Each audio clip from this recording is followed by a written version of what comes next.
অজু ছাড়া সকাল সন্ধ্যা দোয়া পড়া যাবে কিনা? স্ত্রী জাহান্নামে গেলে স্বামীও কি জাহান্নামে যাবে? ঘুমানোর আগে অনেক সময় অজু থাকে না, তখন কি আয়াতুল কুরসি পড়া যাবে? খালি গায়ে উজু করার বিধান কতটুকু আর উজু সঠিক হয় কিনা জানাবেন। সুন্নাত সালাত আদায় না করলে গুনাহ হবে কিনা?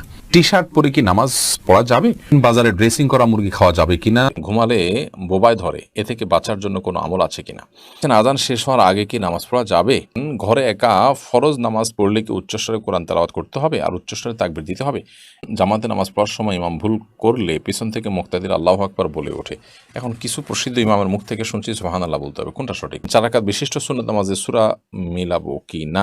কোরআন শরীফ তেলাওয়াত করার সময় 2 পা গুটিয়ে বসে তেলাওয়াত করতে পারবো কিনা? বাড়িতে ফরজ নামাজ পড়লে একামত দিতে হবে কি? ছেলেরা যদি জামাতে ফরজ নামাজ আদায় না করে তাহলে নামাজ হবে কি? মহিলারা বাড়িতে নামাজের বিছানা নামাজ পড়ে অনেক সময় বিছানা কর্নার ভাঁজ করে রাখে, তা না হলে শয়তান নাকি দাঁড়িয়ে যায় বিছানায়। কোরআন সুন্নাহ ভিত্তিক কতটুকু সঠিক কথাটি? নামাজের ঠোঁট বন্ধ রেখে সম্পূর্ণ মনে মনে সূরা কেরাত পড়লে নামাজ হবে কিনা? ছোট বাচ্চারা বিছানায় পেশাব করলে তা শুকিয়ে গেলেও কি বিছানা অপবিত্র থাকবে? ঘরে অনেক কিছুতেই ছবি থাকে, যেমন বই, পত্রিকা, ম্যাগাজিন, সেক্ষেত্রে কি ওই রুমে নামাজ হবে? কোনো মহিলা হজ করলে তার নামের আগে আলহাজ লেখা জায়েজ আছে কিনা? কোরআন শরীফ তেলাওয়াত করার সময় 2 পা গুটিয়ে বসে তেলাওয়াত করতে পারবো কিনা? পারবেন, কোনো অসুবিধা নেই।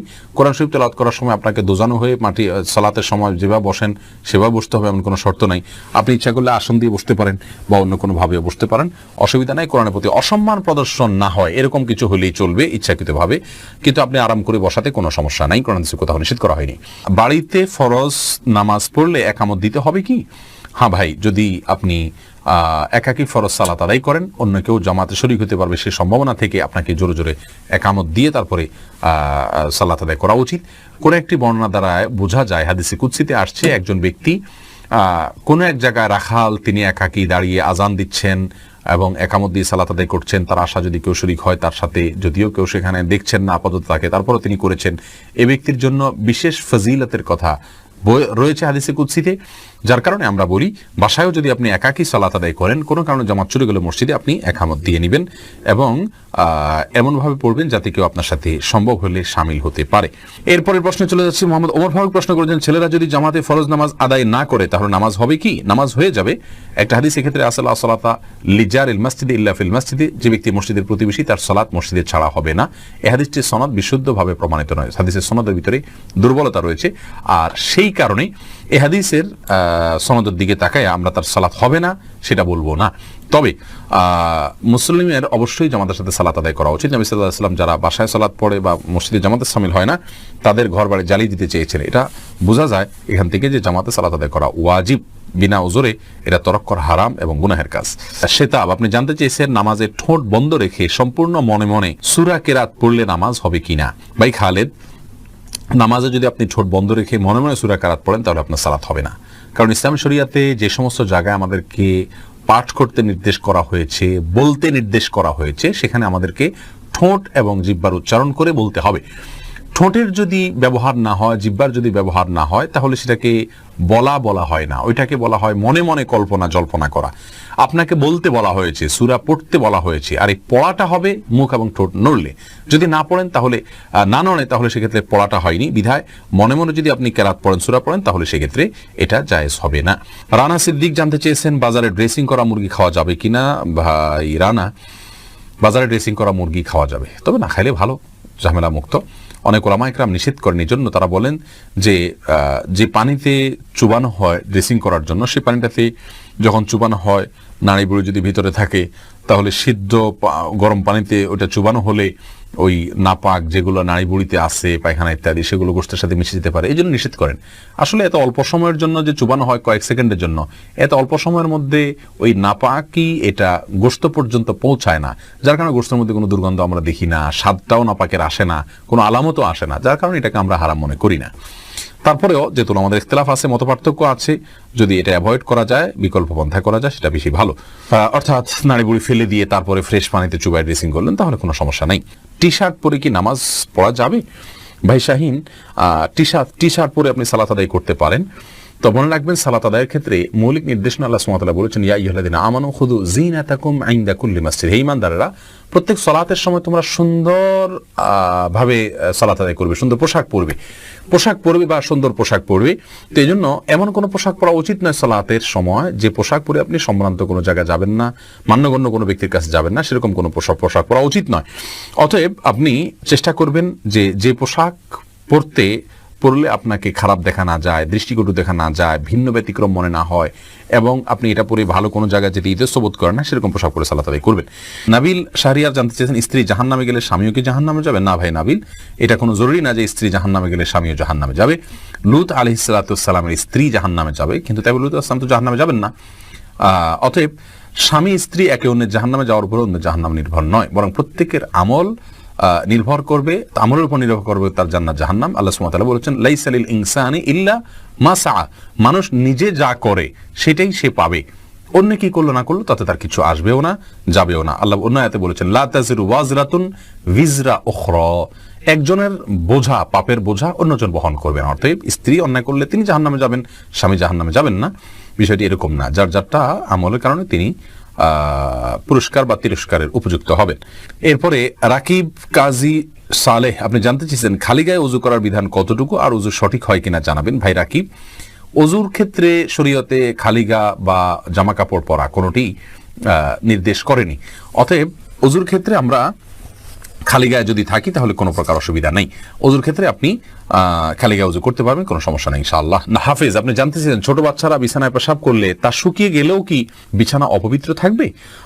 ছোট বাচ্চারা যদি বিছানা পেশাব করে, এক্ষেত্রে মনে রাখতে হবে ছেলে বাচ্চা যদি হয় তাদের পেশাবের ক্ষেত্রে কিছুটা ছাড় রয়েছে। ছেলে বাচ্চা যদি হয় আর সে যদি মায়ের দুধের উপরে সম্পূর্ণ নির্ভরশীল থাকে এবং তার মধ্যে যদি অন্য কোনো কিছু যদি সে না খায়, বাহিরের কোনো কিছু খাদ্য হিসাবে সে গ্রহণ না করে, তাহলে সেক্ষেত্রে এই বাচ্চার পেশাবের উপরে শুধুমাত্র পানি ছেটা দিয়ে দিলে সেটা পাক হয়ে যাবে। আর যদি মেয়ে বাচ্চা হয় তাহলে সেক্ষেত্রে পরিপূর্ণভাবে ধুইতে হবে। এটা হাদিস দ্বারা এই ব্যবধান এবং পার্থক্যটা সুস্পষ্টভাবে প্রমাণিত। এখানে কেউ যদি বলেন যে মেয়েদের পেশাবের ক্ষেত্রে এই তারতম্য কেন করা হয়েছে, মেয়েদের প্রতি বৈষম্য কিনা, আমরা বলবো না।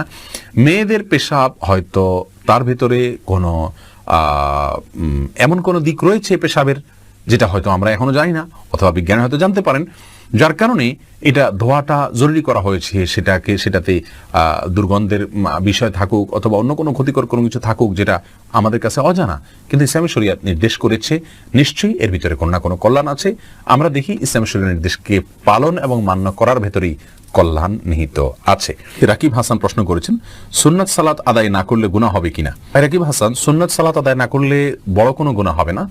গুনাহ তো অবশ্যই হবে, গুনাহ শব্দের অর্থ হলো ক্ষতি। সুন্নাত তরক করলে তো ক্ষতি হবেই। নবী সাল্লাল্লাহু আলাইহি সাল্লাম ৫ ওয়াক্ত সালাতের আগে পরে যে সুন্নতে মুআক্কাদাগুলো, এগুলোকে খুব গুরুত্বপূর্ণ সালাত হিসেবে আদায় করেছেন। অতএব সেগুলোকে যদি আপনি তরক করি বিনা প্রয়োজন, বিনা কারণে, বিনা ওজরে, তাহলে তো ক্ষতি হবেই, গুনাহ তো হবেই অর্থে। কিন্তু গুনাহ বলতে কবিরা গুনাহ, বড় কোনো পাপ যেটা কারণে শাস্তির সম্মুখীন হইতে হবে, এরকম কোনো গুনাহ হবে না। কারণ এটি ফরজ বা ওয়াজিব নয়, আর ফরজ ওয়াজিব না হলে সেটা তরক করলে বড় কোনো গুনাহ হয় না। বিনা কারণে এটা না ছাড়াই উচিত, মুসলমান সুন্নাহকে তরক না করাই উচিত। কিন্তু যদি কোনো কারণে মাঝে মধ্যে ছাড়ে তাতে কোনো অসুবিধা হবে না ইনশাআল্লাহ বিইذনিল্লাহ। সিয়াম মিয়া আপনি লিখেছেন, জামাতে নামাজ পড়ার সময় ইমাম ভুল করলে পিছন থেকে মুক্তাদির আল্লাহু আকবার বলে ওঠে। এখন কিছু প্রসিদ্ধ ইমামের মুখ থেকে শুনছি সুবহানাল্লাহ বলতে হবে, কোনটা সঠিক? ভাই সিয়াম, অবশ্যই আপনি যেটা ইদানিং শুনছেন ইমাম থেকে বলেছেন সেটি সঠিক, কারণ হাদিসে নবী সাল্লাল্লাহু আলাইহি ওয়াসাল্লাম এটিই বলেছেন, আত-তাসবিহু লিরিজালি ওয়াত-তাসফিকু লিন-নিসা। নামাজের মধ্যে ইমাম সাহেবের ভুল হলে যারা পুরুষ তারা তাসবিহ পড়বেন, সুবহানাল্লাহ বলে উঠবেন। সুবহানাল্লাহ এর শব্দের অর্থই হলো আল্লাহ পবিত্র। এটা আশ্চর্যের সময় মানুষ বলা হয় যারা ইমাম সাহেব এটা কী করছেন, এই টাইপের বিষয়। আল্লাহু আকবার হলো বড় কোনো অর্জন হয়ে গেলে ইতিবাচক ইয়েতে সাধারণত আল্লাহ আকবার ব্যবহার হয়ে থাকে। অতএব এখানে আল্লাহু আকবার না বরং সুবহানাল্লাহ বলা উচিত, সেটি হাদিসের নির্দেশনা। আল্লাহু আকবার চলে আসছে আমাদের সমাজে কোনোভাবে, তো শুদ্ধটারই চর্চা আমাদের করা উচিত। এরপর এম কে করিম লিখেছেন, আজান শেষ হওয়ার আগে কি নামাজ পড়া যাবে? আজান শেষ হওয়ার আগে আপনি নামাজ পড়তে পারেন, তবে আজান যখন শুরু হয়ে যায় তখন আজানের জবাব দেওয়াতে মগ্ন হওয়া উচিত, যেন আজানের জবাব দিয়ে শেষ করে তারপর আপনি নামাজ পড়তে পারেন, সেটা বেশি উত্তম। তবে আজান চলাকালীন সময় যদি আপনি নামাজ শুরু করে দেন তাতে নামাজ হয়ে যাবে, কারণ আজানের জবাব দেওয়াটা ফরজ কিংবা ওয়াজিব নয়। ফাহিম কাউসার লিখেছেন, কোনো মহিলা হজ করলে তার নামের আগে আলহাজ লেখা জায়েজ আছে কিনা? নামের আগে আলহাজ পুরুষের জন্য লেখা যেখানে উচিত না, সেখানে মহিলার জন্য কারণ লিখতে যাবে? একই কথা, পুরুষ মহিলা কারোর জন্য এটা শোভনীয় নয় যে তিনি হজ করেছেন সেটি তার নামের আগে লিখে রাখবেন।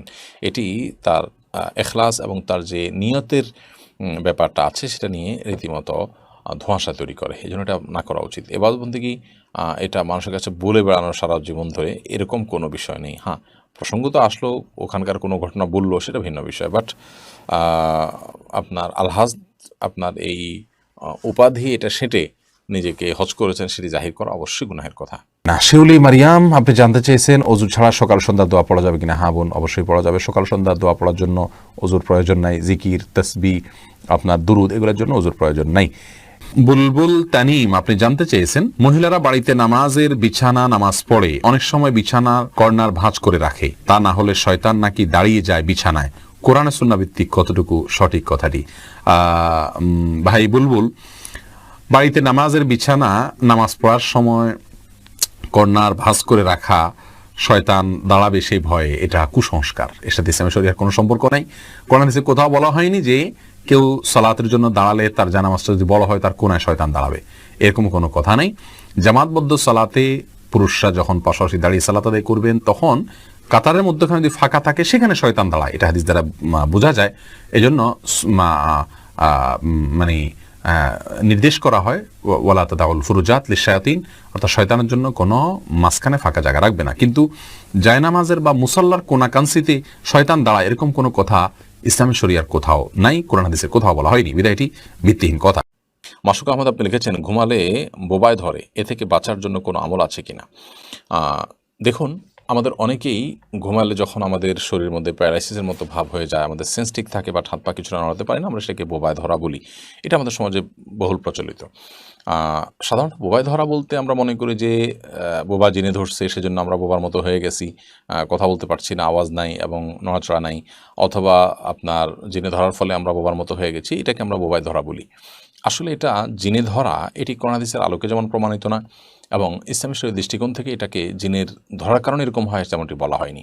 বরং এটার বৈজ্ঞানিক ব্যাখ্যা আছে, আমরা জানি যে এটাকে বলা হয় আপনার স্লিপ, কি বলে এটাকে, পক্ষাঘাতগ্রস্ত, মানে ঘুমে স্লিপ প্যারালাইসিস, বা আপনার ঘুমন্ত অবস্থায় পক্ষাঘাতগ্রস্ত হওয়া সাময়িক সময়ের জন্য, অল্প সময়ের জন্য, মুহূর্তের জন্য এরকম হয়ে থাকে।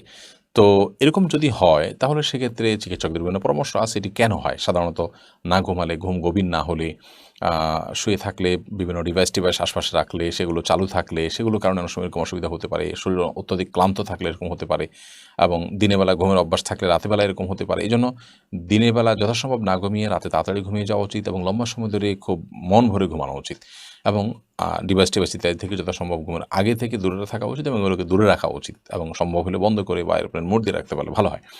তো এগুলোর মাধ্যমে ইনশাআল্লাহ দিল্লাহ এখান থেকে রক্ষা পাওয়া যাবে। চিকিৎসকগণ এবং এ বিষয়ে বিশেষজ্ঞগণ নানা রকম পরামর্শ আমাদেরকে দিয়েছেন, বিধায় সেগুলো আমরা করব। এর বাইরে ওই মুহূর্তে আমি আল্লাহ তাআলা স্মরণ করে আল্লাহর কাছে পানা চাইতে পারি। এই পক্ষাঘাতটা স্থায়ী হয়ে গেলে আমার জন্য সেটা কত বড় বিপদের কারণ হবে, সন্দেহাতীতভাবে সেটি আমাদের টেনশনের কারণে একজন ইমানদার হিসাবে। এই জন্য আল্লাহ তাআলার কাছে আমরা ইস্তেগফার করব, এবং ভীত সন্ত্রস্ত না হয়ে আল্লাহর কাছে আমরা সাহায্য প্রার্থনা করব, এবং আমরা আশা করব ইনশাআল্লাহ এটা ছেড়ে যাবে, আতঙ্কিত হব না। তো এই বিষয়ে তারা পরামর্শ দিয়ে থাকেন। এর বাইরে ইমানদার হিসেবে যেটা বললাম যে ওই মুহূর্তে আপনি সেন্স আছে, সেন্স কাজ করছে, তো আল্লাহ তাআলার কাছে আপনি মনে মনে দোয়া করতে থাকেন, মুখে আওয়াজ করতে না পারলেও কোনো অসুবিধা নেই। এবং পক্ষাঘাতগ্রস্ত মানুষ, প্যারালাইসিস হওয়া মানুষগুলো কত কষ্ট করে, আমরা এই মুহূর্তের জন্য আমরা এতটা ভীত সন্ত্রস্ত হয়ে পড়ি, তাহলে তাদের জন্য সেটি কত কষ্টের কারণ হয় সেটি আমাদের বোঝা উচিত, উপলব্ধি করা উচিত, এবং আল্লাহর কাছে শুকর আদায় করা উচিত। আল্লাহ আমাদের সুস্থ রেখেছেন, ভালো রেখেছেন। শিলা আক্তার লিখেছেন, ঘরে অনেক কিছুতেই ছবি থাকে, যেমন বই, পত্রিকা, ম্যাগাজিন, সেক্ষেত্রে কি ওই রুমে নামাজ হবে? তাছাড়া বাচ্চাদের বিভিন্ন খেলনাও থাকে।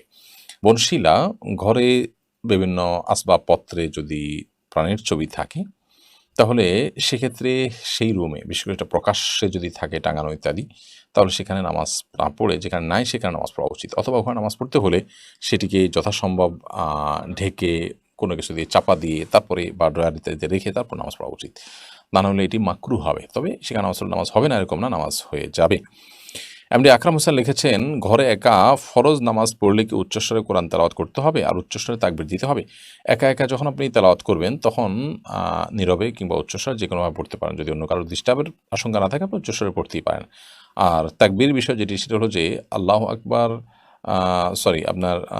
নামাজের কথা আপনি বলছেন। নামাজ যখন পড়বেন তখন উচ্চস্বরে কোরআনে কারীমের তেলাওয়াত আপনি রাতের বেলা নামাজ হলেও করতে পারেন, আবার চাইলে নীরবেও পড়তে পারেন। দিনের বেলা নামাজ তো ডেফিনেটলি আপনাকে আস্তে পড়তে হবে এবং তাকবীরগুলো আপনি উচ্চস্বরে দিবেন। সেই সাথে একামত দিবেন। একামত দিয়ে ইমামের যেভাবে নামাজ পড়ায় ঠিক ওইভাবে আপনি নামাজ পড়বেন। উদ্দেশ্য হলো অন্য কেউ যেন আমার তাকবীর শুনে, আমার একামত শুনে আমার সাথে এসে শামিল হয়, যোগ দেয়। এমনকি নফল নিয়তে এসে যোগ দিলেও আপনি জামাতের সওয়াব পেয়ে গেলেন। সেই যে উদ্দেশ্যে আপনি এটি করতে পারেন। সুমন আহমেদ আপনি লিখেছেন, 4 রাকাত বিশিষ্ট সুন্নত নামাজে সূরা মিলাবো কি না? জি, সুন্নত নামাজ হলে যে সূরা মেলানো লাগবে না ব্যাপারটা সেরকম না। সুন্নত নামাজেও সূরা মিলাবেন। আব্দুস সাত্তার লিখেছেন, ঘুমানোর আগে অনেক সময় অজু থাকে না, তখন কি আয়াতুল কুরসি পড়া যাবে? অবশ্যই পড়া যাবে। আয়াতুল কুরসি পড়ার জন্য অজু করা জরুরি না। মুখস্থ তেলাওয়াত করতে হলে অজু আবশ্যক না। বিধায় আপনি অবশ্যই ঘুমানোর আগে অজু না থাকলে আয়াতুল কুরসি কেন 3 কুল কোরআন কারীমের অন্যান্য সূরাও আপনি পাঠ করতে পারবেন।